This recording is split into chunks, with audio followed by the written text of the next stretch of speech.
O projeto de cooperação começou em 2003 por uma iniciativa do CDC e Ministério da Saúde, especificamente na época do Programa Nacional de DST-AIDS, na coordenação de epidemiologia, que na época era o Dr. Aristides Barbosa. Num primeiro momento, nosso foco foi no HIV e AIDS, mas tivemos também durante esses 20 anos a possibilidade de atuar com outras doenças emergentes. Foram doenças que tiveram a possibilidade de serem enfrentadas de uma forma diferenciada aqui no país. Desde 2003, nós temos o prazer e o orgulho de apoiar projetos que a Fiocruz tem financiados pelo CDC. Há 20 anos atrás, nós estávamos começando, com esse tipo de financiamento e, a partir de então, a Fiotec constituiu uma área específica para atuar com projetos com financiamentos internacionais e temos uma dedicação exclusiva quase para que ele saia a contento dentro daquilo que está planejado pelos financiadores. O projeto foi construído em 3 grandes eixos: formação e capacitação e monitoramento e avaliação, pesquisas nacionais que subsidiassem a avaliação de impacto das iniciativas do programa no país e estudos especiais em áreas que fossem consideradas pelo programa áreas com lacunas, por exemplo, avaliação econômica. No caso do eixo de formação, na versão do 2º curso de especialização, que deu origem ao mestrado profissional, o financiamento foi conjunto, CDC e governo brasileiro via Secretaria de Vigilância.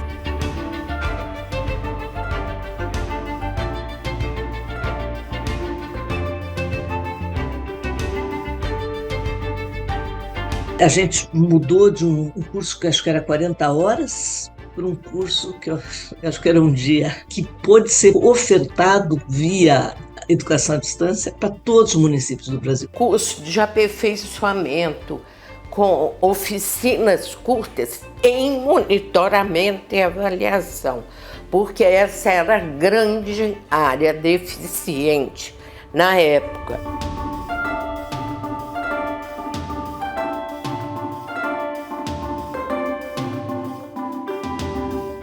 A Beth Moreira, a Marli Cruz, levaram esse curso para a Etiópia. O diretor-geral da OMS, o Dr. Tedros, ele foi ministro da Saúde da Etiópia e ele sempre falava: a Fiocruz ensinaram o nosso pessoal a fazer monitoramento e avaliação através do curso toda. E esse recurso foi desenvolvido por meio do enfrentamento da política da AIDS e aplicado amplamente para todas as áreas de saúde. Esse acordo de cooperação, ele envolve ciclos de 5 anos, então nós estamos, na realidade, finalizando o 4º ciclo desse acordo de cooperação.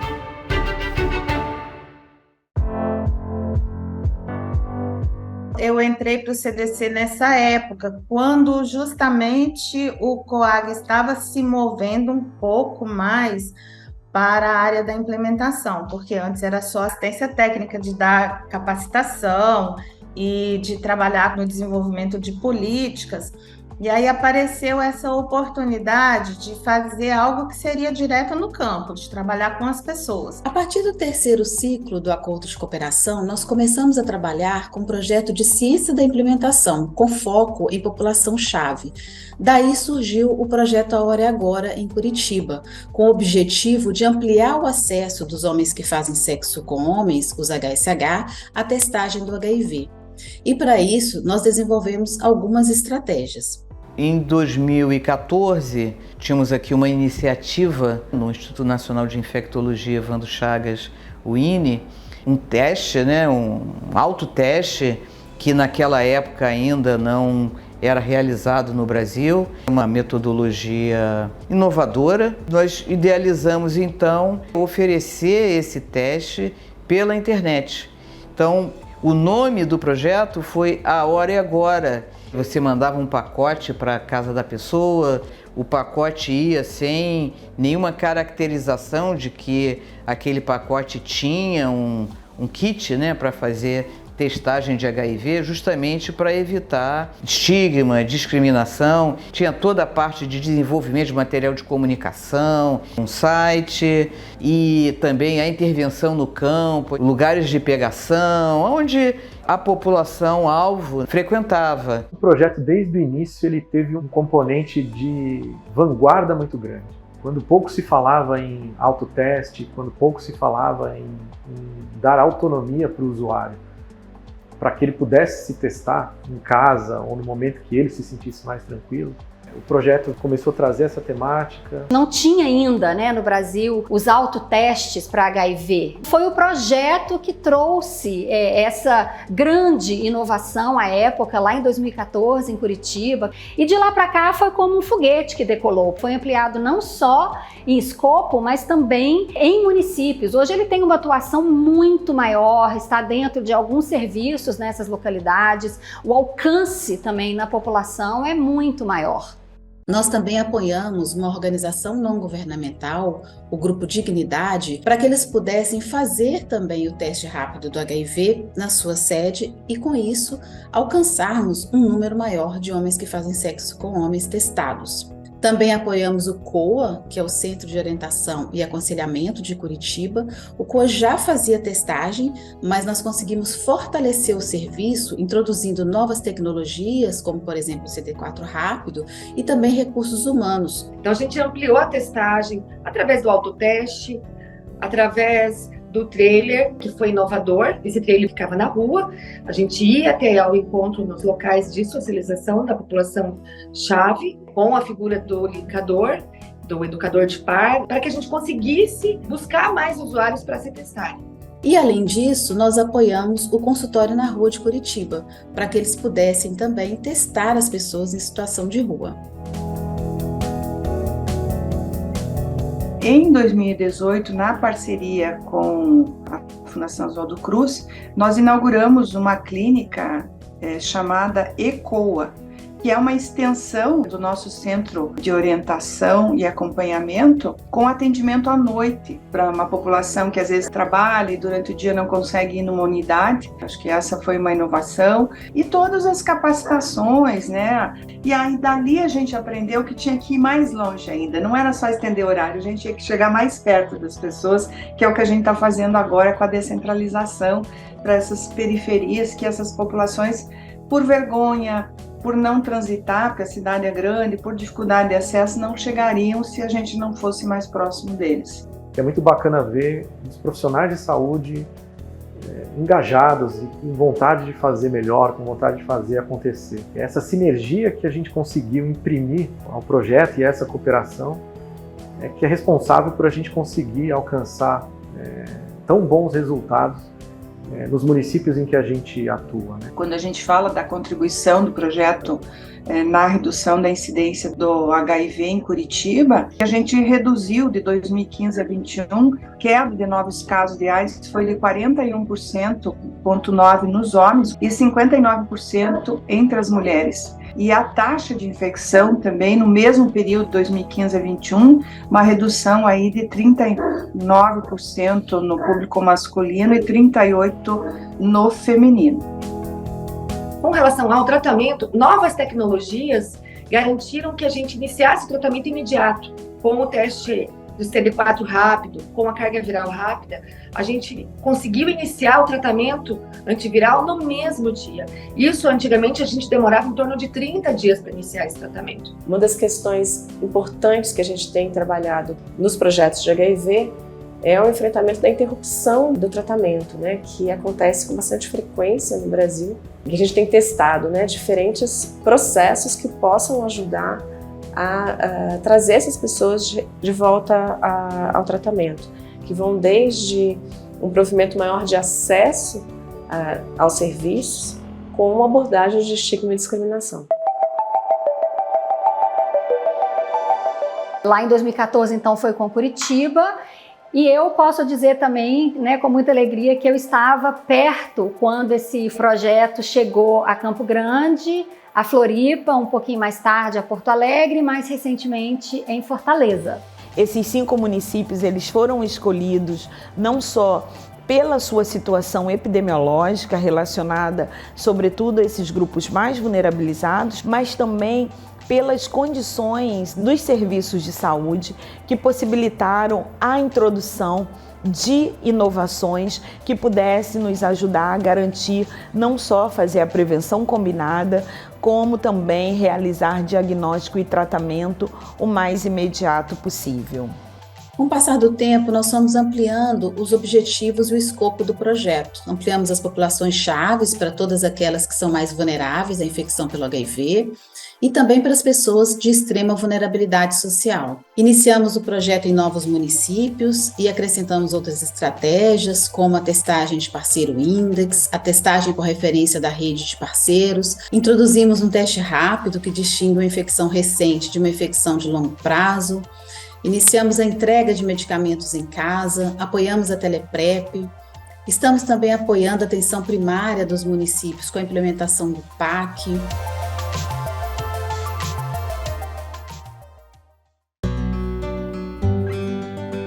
Acho que mecanismos como esse acordo de cooperação permitem, por meio de parcerias, trazer inovações para o serviço de saúde no Brasil.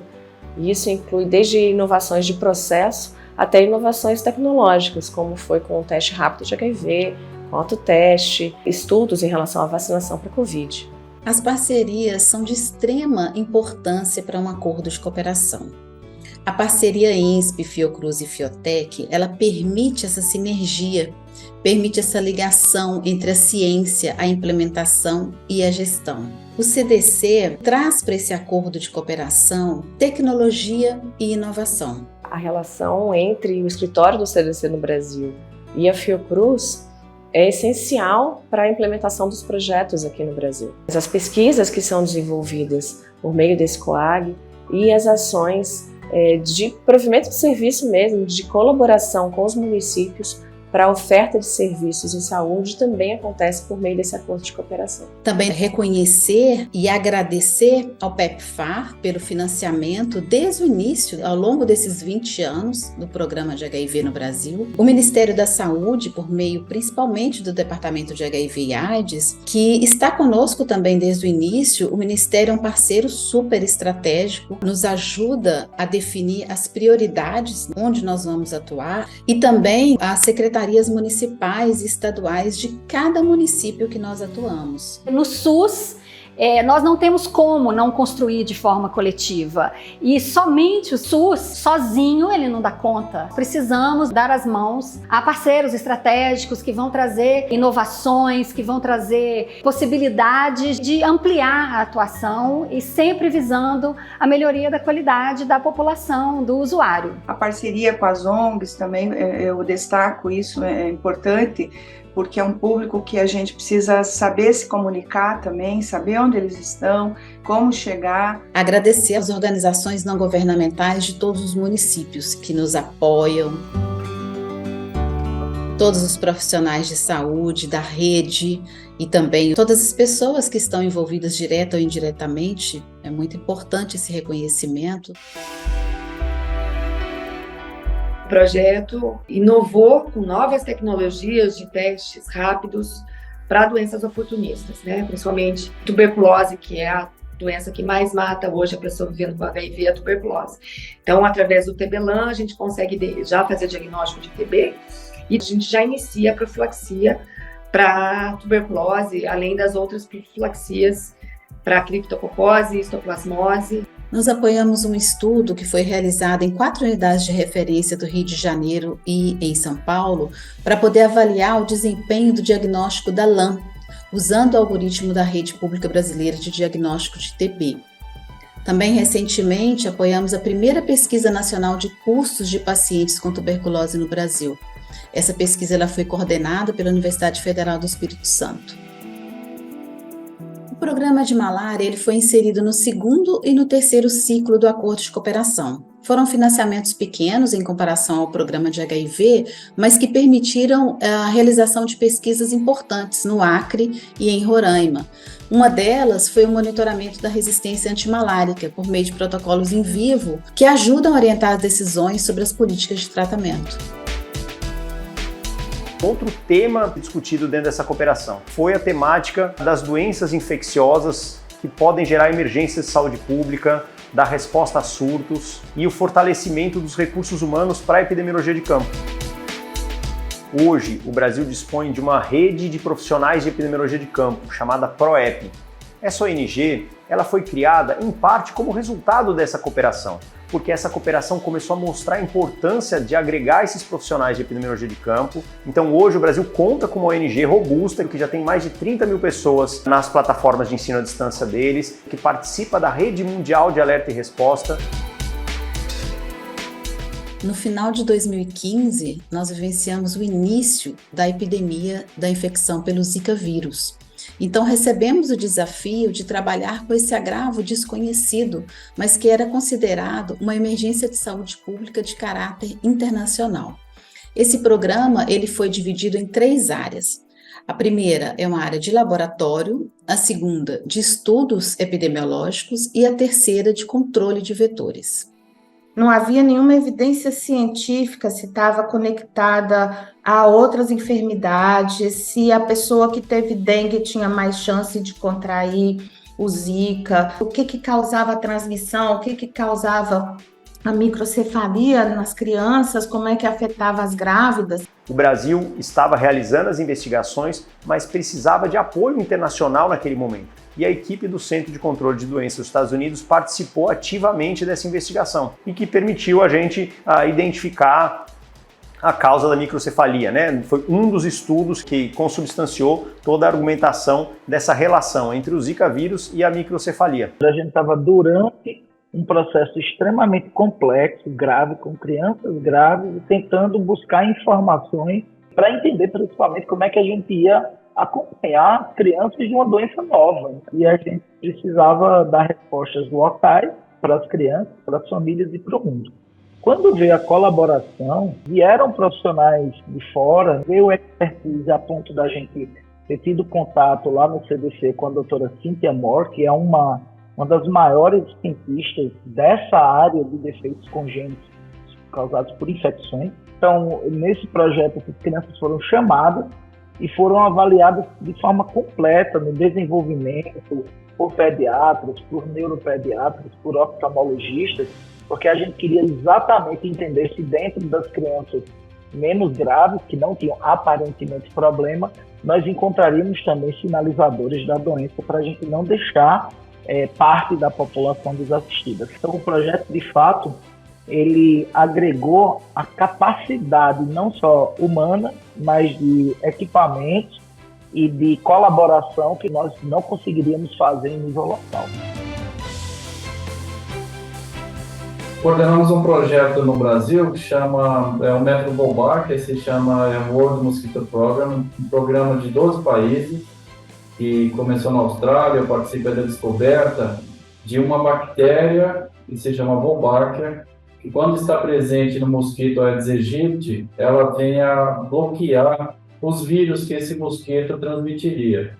E esse convênio nos ajudou no início lá, principalmente de Niterói, quando a gente começou a fazer uns estudos para ver qual que era o impacto desse programa em campo para a redução de arboviroses. Onde a gente aplicou o programa lá em Niterói, tivemos uma redução de cerca de 70% menos dengue nas áreas que receberam os mosquitos com Wolbachia. Tivemos uma redução de cerca de 56% menos chikungunya também, que é muito interessante. E foi esse convênio que nos proporcionou. Foi o COAG que aportou entomólogos, que aportou veterinários, que trouxe pessoas de laboratório, todo mundo para trabalhar com a gente na Zika. Então foi uma expansão rápida e que não teria sido possível sem o COAG, não teria sido possível sem a expertise da Fiocruz e a possibilidade da Fiotec de contratar especialistas que pudessem trabalhar conosco. Em 2020, com a pandemia de Covid, nós recebemos recurso por meio desse acordo de cooperação para fortalecer a capacidade nacional de alerta e resposta a emergências de saúde pública e consolidar o papel do Brasil nessa rede global de segurança sanitária. Então, nós apoiamos os CIEVs na qualificação e formação dos profissionais, na aquisição de insumos e equipamentos necessários para estruturar as salas dos CIEVs no Brasil, e também na rede de laboratórios considerados prioritários, são laboratórios estratégicos, que eram os laboratórios que ficam nas fronteiras. Para além disso, nós apoiamos o escritório regional do CDC em algumas atividades relacionadas ao Covid no Brasil e no Chile. O acordo de cooperação junto com a Fiocruz, ele tem sido muito ressaltado pela importância que a Fiocruz também tem no cenário internacional. A Fiocruz é considerada a maior instituição de saúde pública da América Latina e já estabelece um trabalho também em cooperação com outros países. E quando eu falo Fiocruz, eu também estou falando das diferentes unidades que a Fiocruz tem em outras regiões do país, porque isso facilita muito a implementação desse acordo de cooperação. Possibilitar que todos os municípios, por exemplo, fossem treinados no monitoramento e avaliação, é a Fiocruz, não tem outro lugar, né? Mas não é só isso, né? A Fiocruz produz medicamentos e imunobiológicos, testes também, né? Então tem o fato também de que a gente podia contar com a produção local da medicação mais básica do HIV. Então, acho que tem todos esses lados da cooperação. A Fiocruz, ela permite que a inteligência respire. E não é a inteligência acadêmica pura, é inteligência compartilhada e em e para ação. Essa sinergia entre os parceiros, essa sinergia entre as pessoas que estão ali, é que faz com que o usuário, no final das contas, tenha uma percepção de qualidade do serviço que está sendo prestado melhor. Eu acho que esse é um pouco o papel desse projeto, um pouco o papel dessa cooperação. O sucesso desse acordo de cooperação, ele depende de um conjunto de pessoas que são responsáveis por tudo isso. Não é uma organização ou outra, somos todos juntos para fazer esse sucesso. E nós só temos a agradecer de estar aqui hoje, comemorando e torcendo para que nós consigamos realmente o que é importante, que é acabar com a epidemia de HIV.